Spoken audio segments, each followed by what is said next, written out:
إن الحمد لله نحمده ونستعينه ونستغفره ونعوذ بالله من شرور أنفسنا ومن سيئات أعمالنا من يهده الله فلا مضل له ومن يضلل فلا هادي له أشهد أن لا إله إلا الله وحده لا شريك له إقرارا به وتوحيدا وأشهد أن محمدا عبده ورسوله صلى الله عليه وعلى آله وصحبه وسلم تسليما كثيرا. Amma ba'd. Alhamdulillah, kita bersyukur kepada Allah Subhanahu wa taala hingga siang hari ini kita seluruhnya masih diberikan anugerah dari Allah Subhanahu wa taala, nikmat. Alhamdulillah kita berkumpul di tempat ini dalam rangka program dari sekolah kita terkait dengan pembekalan diniyah. Dan insyaallah taala mungkin ada dua pelajaran yang akan kita baca. Yang pertama terkait dengan akidah atau tauhid, kemudian yang kedua akan ada pembahasan terkait dengan fikih di dalam beribadah kepada Allah Subhanahu wa taala. Dan untuk pertemuan kita di siang hari ini kita akan membahas dari pembahasan terkait dengan akidah atau tauhid dengan judul Al-Qawaidul Arba, 4 kaidah di dalam mengenal dan memahami dari perbedaan kaum muslimin dan orang-orang musyrik di masa Nabi kita Muhammad SAW. Siapa saja yang mempelajari dari risalah atau tulisan ini Al-Qawaidul Arba, dia pahami dengan baik, teramalkan, maka akan terlihat dalam kehidupannya perbedaan dengan sebahagian manusia yang mengaku sebagai umat Islam, tapi ada hal-hal yang justru menyelisihi dari agama Islam itu sendiri. Oleh sebab itu, pelajaran ini adalah hal yang sangat penting bagi kita seluruhnya, apalagi terkait dengan pengajar, pendidik, dan juga kita yang bekerja di tempat ini. Ada hal-hal yang perlu untuk kita ilmui, yang merupakan ilmu yang sangat mendasar dalam agama kita. Oleh sebab itu, kalau kita mampu untuk memahami dari tulisan ini, insyaallah ta'ala ini akan menjadi bekal yang sangat baik bagi kita. Dan mungkin ada yang sudah pernah belajar atau mungkin pernah dengar Al-Qawaidul Arba, atau mungkin belum pernah sama sekali. Jadi di sekolah kita ini yang kita harapkan semua yang terlibat dalam kebaikan, tenaga pengajar, pendidik ataupun staf, itu tersentuh atau diwarnai dengan visi dan misi dari sekolah kita, berakidah, bertauhid, berakhlak yang mulia. Oleh karena itu, ini kitab-kitab atau tulisan-tulisan yang sangat mendasar yang membentuk dari kekuatan, kekokohan seorang muslim dan muslimah. Risalah atau tulisan ini adalah karya Syekhul Islam Al-Mujaddid Muhammad bin Abdul Wahhab rahimahullah ta'ala.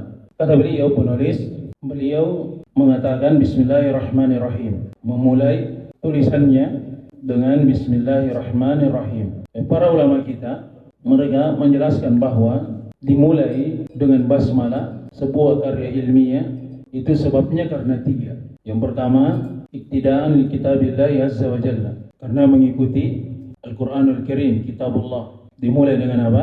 Bismillahirrahmanirrahim. Kalau kita membuka mushaf, kemudian kita akan melihat ayat yang pertama kali yang akan kita ketemukan adalah Bismillahirrahmanirrahim. Oleh karena itu beliau dalam tulisannya juga memulai dengan Bismillahirrahmanirrahim. Kemudian yang kedua, ittiba'an li nabiyyina Muhammadin sallallahu alaihi wasallam, karena mengikuti, meneladani Nabi kita Muhammad SAW. Beliau dalam sejumlah risalah, tulisan di dalam dakwah, di antaranya ketika beliau menulis ajakan dakwah kepada Herakl, Azimir Rum, pembesarnya negeri Romawi saat itu, di dalam riwayat Bukhari Muslim dari Abdullah bin Abbas radhiyallahu ta'ala anhuma disebutkan dari awal surat Nabi SAW kepada Herakl, disebutkan di awalnya Bismillahirrahmanirrahim min Muhammadin bin Abdillah ila Herakl azimir Rum, salamun ala man ittaba'al huda. Beliau memulai dengan apa? Bismillahirrahmanirrahim, dari Muhammad bin Abdillah kepada Heraklius, kita kenal Hercules, pembesar negeri Romawi. Keselamatan bagi siapa yang mengikuti petunjuk. Jelas ya? Kemudian juga pada perjanjian As-Sulh Al-Hudaybiyah dalam riwayat Bukhari Muslim, ketika Rasulullah SAW memerintahkan kepada Ali bin Abi Thalib radhiyallahu ta'ala anhu untuk menulis perjanjian As-Sulh Al-Hudaybiyah, untuk tidak saling menyerang antara kaum muslimin dan orang-orang musyrik 10 tahun, maka diperintahkan oleh Nabi SAW memulai dengan Bismillahirrahmanirrahim. Kemudian alasan yang ketiga, karena ini sudah menjadi adat kebiasaan dari para ulama salaf rahimahumullah ta'ala. Ketika mereka menulis sebuah tulisan karya ilmiah terkait dengan ilmu syar'i, maka mereka memulai dengan Bismillahirrahmanirrahim. Jelas ya? Dalam rangka apa? Tabarruk, mencari berkah dengan dimulainya tulisan karya ilmiah di awalnya Bismillahirrahmanirrahim. Itu 3 alasan disebutkan oleh para ulama. Kemudian sebagian para ulama ada yang membedakan antara basmalah dengan tasmiyah. Kalau basmalah itu Bismillahirrahmanirrahim, lengkap disebutkan nama Allah SWT Ar-Rahman Ar-Rahim. Tapi kalau tasmiyah itu hanya disebutkan apa? Bismillah saja. Di antara para ulama yang menjelaskan, di antaranya Ibnu Taimiyah rahimahullah ta'ala dan juga An-Nawawi rahimahullah ta'ala, kalau dibaca dengan lengkap Bismillahirrahmanirrahim itu lebih sempurna ketimbang dibaca Bismillah. Itu pendapat ya sebagian para ulama. Hanya saja diberikan catatan oleh sebagian ulama yang lain bahwa kalau dia mengikuti Nabi SAW, dia melihat pada riwayat-riwayat hadis, misalnya ketika Rasulullah SAW memerintahkan kepada anak kecil yang sedang makan, samillah kul biyaminik wa kul mimma yalik, dengan tasmiyah Bismillah. Ketika kita ingin masuk ke dalam WC juga dengan kaki kiri kita membaca apa? Bismillah. Bismillahirrahmanirrahim ya boleh. Sebelum kita berwudu membaca Bismillah. Dan juga dari aktivitas atau kegiatan yang lainnya yang memang ada tuntunan dari Nabi SAW. Mereka juga sebagian para ulama menyebutkan dalilnya untuk memulai segala aktivitas kita dengan Bismillahirrahmanirrahim. Kata mereka, kullu amrin tibalin la yubda bihi bil basmalah Bismillahirrahmanirrahim abtar. Setiap dari amalan yang memiliki nilai, ada keistimewaan di dalamnya, tidak diawali dengan Bismillahirrahmanirrahim, itu terputus, kurang keberkatannya. Jelas ya? Sebab itu kita menulis karya ilmiah berkaitan dengan ilmu syar'i, kita awali dengan Bismillahirrahmanirrahim supaya ada keberkatan di dalamnya. Yaitu 3 sebab yang dijelaskan oleh para ulama. Kemudian terkait dengan basmalah Bismillahirrahmanirrahim, yang pertama terkait dengan tafsir secara ringkas dari Bismillahirrahmanirrahim. Kata para ulama, Bismillah ada B di situ, harful jar, dia bermakna al-isti'anah dengan wazan istaf'ala yastaf'ilu istif'alan, isti'anah. Dan wazan istaf'ala yastafilu istif'alan itu dia bermakna tolab, bermakna meminta.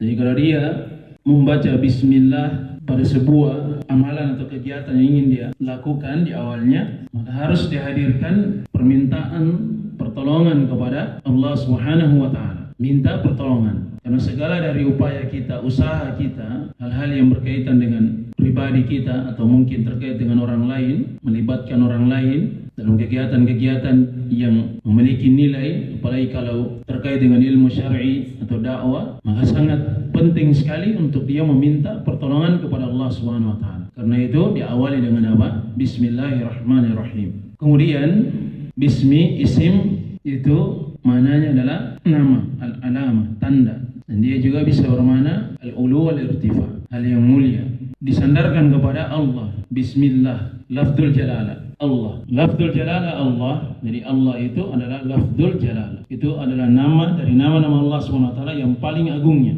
Al-ismul a'zam. Apa makna Allah? Ini juga penting ya. Kalau ditanya sama murid-murid atau siswa atau siswi, apa arti kata Allah? Apa maknanya?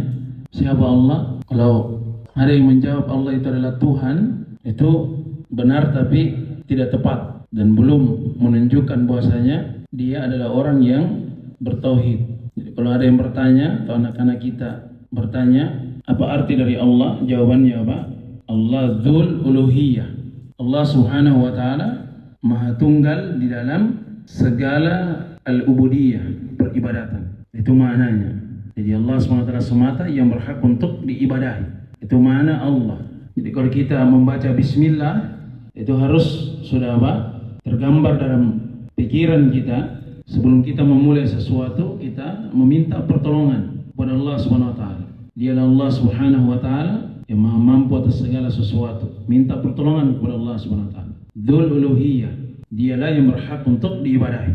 Kalau kita ingin lebih mendalam lagi, al-ism itu disandarkan kepada Allah. Walaupun dalam bahasa Arab isim itu artinya kata tunggal, satu nama, jamaknya asma, banyak nama. Tapi kaidah dalam bahasa atau dalam usul fiqih, al-mufradul mudhaf yufidul umum. Kata tunggal yang disandarkan dia bermakna umum. Artinya kalau kita mengucapkan bismillah, kita meminta pertolongan dengan seluruh nama-nama Allah SWT. Dialah Allah SWT yang berhak untuk diibadahi. Jadi harus ada perbedaan. Yang tadinya mungkin sekadar kita baca bismillah, kita tidak paham maknanya, tidak ada hal yang memberikan pengaruh dalam keyakinan kita, maka ketika kita sudah paham, walaupun mungkin ringkas dari maknanya, harusnya memberikan apa? Memberikan hal yang berbeda dengan sebelumnya.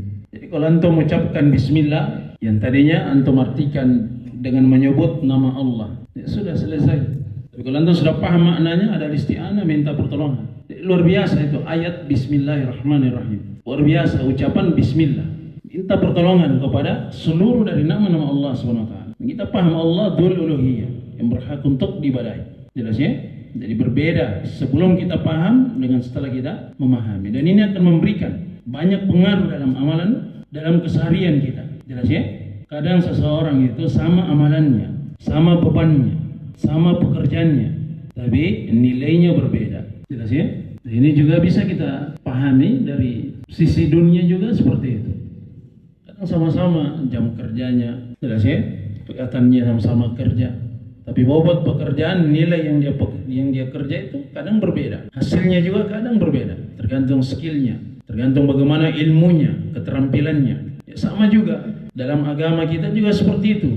Hal yang mendasar diajari, sama-sama ibadah, sama-sama dalam kebaikan. Yang satu dengan yang lain itu bisa berbeda. Yang satu bisa lebih besar, yang satunya bisa lebih besar pahalanya. Yang satunya bisa kurang pahalanya. Bahkan yang satunya lagi bisa apa? Tidak mendapatkan pahala sama sekali. Kata Abdullah bin Mubarak rahimahullah ta'ala, "Rubba amalin saghirin tu'azzimuhu an-niyyah, wa rubba amalin kabirin tusaghiruhu an-niyyah."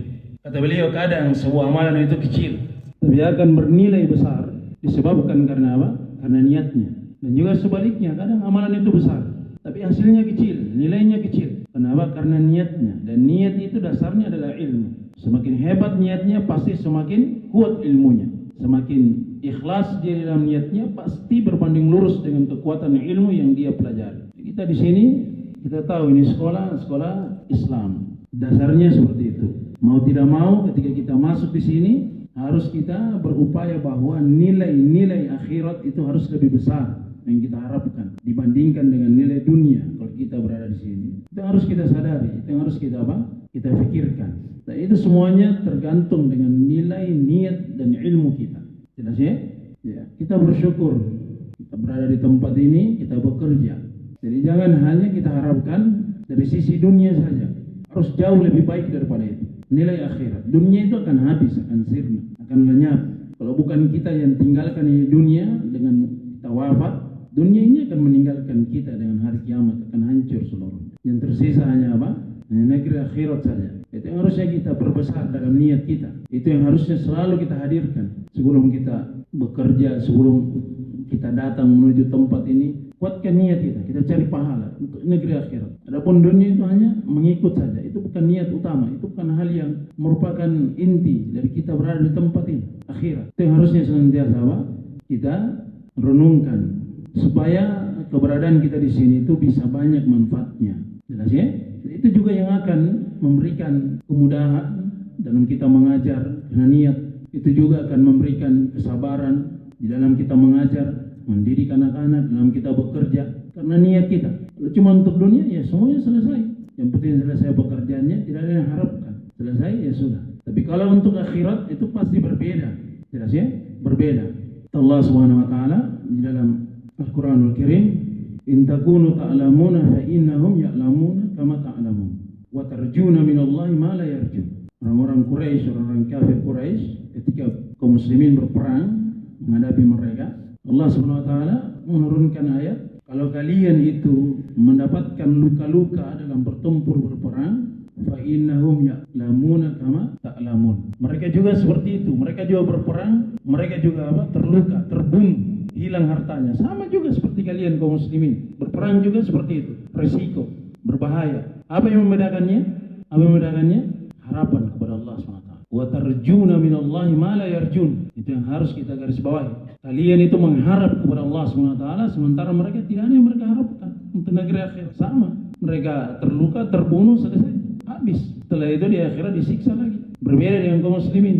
Mereka berperang, terluka, terbunuh, ada yang mereka harapkan di sisi Allah SWT, kebahagiaan surga di negeri akhirat. Ya, sama juga kita, sama-sama kita kerja, capek, tahan ngantuk, tahan lapar, tahan ujian, hadapi anak-anak, kita punya pekerjaan, staff, luar biasa tekanannya. Ya setelah itu, sudah selesai. Kalau cuma itu yang kita harapkan. Tapi coba kalau kita ganti polanya, yang kita harapkan itu apa? Akhirat. Semuanya itu akan ringan, semuanya itu akan mudah. 1 hari, 2 hari, 1 bulan, 2 bulan, bulan berikutnya, tahun berikutnya, semuanya kan terasa indah. Jadi pekerjaan itu dicintai, dirasakan semuanya. Berbeda orang kalau harapannya cuma dunia, akhirnya apa? Dia memang terbebani, jadi susah dalam pekerjaannya. Dia jadi guru, dia mengajar, ya seperti itu, terbebani betul. Tapi kalau dia betul-betul harapkan di sisi Allah SWT sesuatu yang lebih baik, negeri akhirat, surga Allah SWT yang tidak akan pernah hancur dan binasa, kekal selama-lamanya, itu yang diharapkan, luar biasa motivasinya. Hadapi anak-anak yang ribut, yang nakal, yang mungkin sulit, dia ulangi, lemah dan seterusnya. Ya walaupun memang ya susah hadapi anak-anak, semuanya ya, apalagi anak TK, SD, luar biasa, SMP, ada masing-masing ada ujiannya. Ya tapi semuanya harus dihadapi. Jelas ya? Itu tadi tafsir secara ringkas. Bismillahirrahmanirrahim. Jadi harus ada perubahannya sebelum kita paham dan setelah kita memahami. Jelas ya? Kemudian kata beliau Syekh Muhammad bin Abdul Wahhab rahimahullah ta'ala, ini saya jelaskan secara ringkas dari isi buku atau isi risalah pelajaran kita. Yang pertama beliau menyebutkan tentang muqaddimah, pendahuluan. Beliau menyebutkan dari agama Nabi Ibrahim alaihissalam, Al-Hanifiyah, yaitu ikhlas dalam beribadah, berlepas diri dari segala kesyirikan kepada Allah Subhanahu wa taala. Kemudian setelah itu beliau juga menjelaskan bahasanya ibadah itu tidak akan dinamakan sebagai ibadah kecuali bergandengan dengan tauhid. Harus betul-betul dia paham tentang keikhlasan, makna la ilaha illallah. Kalau dia tidak paham makna la ilaha illallah, maka boleh jadi dia akan beramal dan amalan itu justru membatalkan dari kalimat la ilaha illallah yang dia ucapkan. Tidak akan bermanfaat dari ibadahnya. Itu yang beliau tekankan dalam muqaddimah, pembukaan. Kemudian setelah itu terkait dengan al-qaidul arba, 4 kaidah. Yang pertama yang beliau sebutkan tentang kaidah yang pertama, beliau ingin menegaskan bahwa orang-orang kafir Quraisy yang diperangi oleh Rasulullah SAW, mereka juga meyakini bahasanya Allah SWT yang mencipta langit dan bumi, yang mengatur alam semesta, yang menghidupkan dan mematikan. Itu keyakinan orang-orang musyrikin. Itu keimanan orang-orang musyrikin. Tapi keyakinan atau keimanan ini tidak cukup sehingga mereka dikatakan sebagai seorang muslim yang benar tauhidnya. Kenapa? Karena itu hanya pada tauhid ar-rububiyah saja. Ini akan kita jelaskan nanti. Yang kedua, setelah kita memahami kaidah yang pertama, kemudian beliau menjelaskan kaidah yang kedua terkait dengan alasan orang-orang musyrikin ketika mereka melakukan kesyirikan, ketika mereka beribadah kepada berhala-berhala mereka. Alasannya karena apa? Litolabil qurbati wasyafa'ah. Yang mereka lakukan itu hanya untuk supaya bisa dekat dengan Allah SWT sedekat-dekatnya dan supaya bisa mendapatkan syafaat. Ini alasan orang-orang musyrikin di masa dahulu. Dan ini alasan ini tidak dibenarkan, karena apa yang mereka lakukan justru menjadi penghalang untuk mereka dekat dengan Allah SWT dan mendapatkan syafaat di hari kemudian. Jelas ya? Kenapa mereka beribadah kepada berhala mereka? Alasannya karena ini, mencari syafaat dan supaya bisa dekat dengan Allah SWT. Dan ini juga alasan dari orang-orang di masa ini yang mengaku Islam, tapi pada hakikatnya mereka beribadah kepada selain dari Allah SWT. Ini inti dari kaidah yang kedua. Kemudian kaidah yang ketiga, beliau penulis rahimahullah ta'ala ingin menjelaskan kepada kita bahwa orang-orang musyrikin di masa dahulu memiliki keanekaragaman di dalam peribadatan mereka. Jelas ya? Ada yang beribadah kepada matahari, bulan, bebatuan, pepohonan, kepada orang soleh. Ada yang beribadah juga kepada jin. Jadi jangan disangka bahwa musyrik itu ketika beribadah kepada patung saja atau kepada berhala saja. Ini kan masih banyak keyakinan ini atau ucapan atau pemahaman ini tersebar di tengah masyarakat. Orang musyrik itu adalah orang yang beribadah kepada apa? Patung, kepada berhala. Jelas ya? Padahal di masa Nabi SAW, di masa dahulu ada yang beribadah kepada matahari, kepada bulan, kepada malaikat, kepada orang soleh. Bahkan beribadah kepada apa? Jin. Jadi yang dilihat itu hakikat dari apa yang mereka lakukan. Objeknya yang mereka sembah itu beraneka ragam. Tapi hakikat yang dilihat adalah mereka beribadah kepada selain dari Allah SWT. Oleh karena itu adalah hal yang sangat penting. Jelas ya? Kemudian yang terakhir, yang keempat, bahasanya orang-orang musyrikin di masa ini itu lebih parah kesyirikannya, lebih mengerikan, lebih kental kesyirikannya dibandingkan kaum musyrikin di masa dahulu. Jelas ya? Kalau orang-orang musyrikin di masa dahulu, mereka melakukan kesyirikan itu hanya pada kondisi ketika mereka merasa aman, merasa tidak dalam kondisi yang sulit, terancam. Mereka lakukan kesyirikan di situ, minta kepada selain Allah SWT, mencari syafaat, mencari kedekatan melalui berhala patung mereka. Tapi ketika mereka dalam suasana yang sangat genting, terancam jiwanya, diperhadapkan dengan bahaya, mereka minta kepada Allah SWT. Ikhlas meminta hanya kepada Allah SWT. Tapi kalau orang-orang musyrikin di masa ini, susah dan senang tetap mintanya kepada selain dari Allah SWT. Ketika dalam kondisi susah, datang ke tempat-tempat yang dikeramatkan, pergi ke dukun, minta kelancaran rezeki, minta segala macam apa yang mereka harapkan. Dalam kondisi senang, kadang lebih hebat lagi. Oh, ini karena sudah datang ke sana. Akhirnya semakin rajin datang ke tempat yang dikeramatkan, datang kepada dukun atau datang kepada gurunya atau syekhnya, tapi yang diajarkan kesyirikan. Jelas ya? Oleh sebab itu, kesyirikan orang-orang di masa ini itu lebih dahsyat, lebih mengerikan dibandingkan kesyirikan di masa dahulu. Jadi tadi 4 kesimpulan dari Al-Qawaidul Arba'. Yaitu 4 kaidah, itu isi dari risalah yang akan kita baca, tulisan yang akan kita jelaskan. Itu poinnya 4, jelas ya? Hanya saja bagaimana nanti penjelasannya supaya kita semakin memahaminya, karena itu adalah kaidah. Kaidah itu matubana alaihi ghairuh. Apa yang selainnya itu dibangun di atasnya. Jadi kalau kita sudah pegang kaidahnya, kita sudah pegang rumusnya, itu yang lain itu akan mudah kita selesaikan. Ada masalah mudah untuk kita apa? Selesaikan. Oh, ini perbuatan syirik. Oh, ini adalah tauhid. Oh, ini adalah peribadatan kepada selain dari Allah SWT. Oh, ini adalah pemurnian ibadah hanya kepada Allah SWT. Jelas ya? Kalau kita sudah mempelajari Al-Qawaidul Arba', dan ini dari tulisan yang semua ulama-ulama besar di Saudi mempelajarinya, bahkan berkali-kali, berulang-ulang. Mereka pelajari, mereka ajarkan, mereka pelajari, mereka ajarkan, mereka pelajari, mereka ajarkan. Jelas ya? Apalagi kita, ya tentu kita lebih butuh lagi sebagai pondasi dasar kita di dalam beragama. Mungkin kita cukupkan dulu ya untuk pertemuan kita di siang hari ini. Insyaallah nanti kita lanjut pada pertemuan yang akan datang. Ya, semoga Allah SWT memberikan pemahaman yang baik kepada kita seluruhnya, memahami agamanya dengan benar. Semoga Allah SWT menerima dari seluruh amalan kebaikan kita, melipat gandakannya, mengampuni dan menggugurkan dari seluruh dosa kesalahan kita. Kita cukupkan dulu. Subhanakallahumma wa bihamdik, asyhadu an la ilaha illa anta, astaghfiruka wa atubu ilaik. Assalamualaikum warahmatullahi wabarakatuh.